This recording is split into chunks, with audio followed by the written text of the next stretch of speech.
কিভাবে দিতে হয়?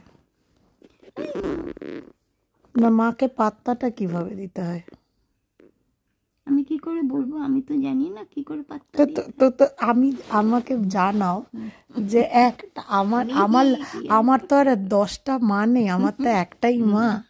সুতরাং আমি জানি না যে মাকে পাত্তাটা কি করে দিতে হয়। আমি এক্সপিরিয়েন্সে আমার লাইফে আমার মা প্রথমবার বুড়ো হচ্ছে। না, বুড়ো তো হয়, আমার মাও হয়েছে, তার মাও হয়েছে, সবাই। তো তোমার তো এক্সপিরিয়েন্স আছে বুড়ো মায়ের, তাহলে তুমি বলো। আমার কোনো এক্সপিরিয়েন্স নেই, মাকেও পাত্তা দিইনি বুড়ো বয়সে, আমি যখন বিয়ে হয়ে গেছে। কেন? কে আর পাত্তা দেবো? তো মাকে পাত্তাটা কিভাবে দিতে হয়? অনেক আছে।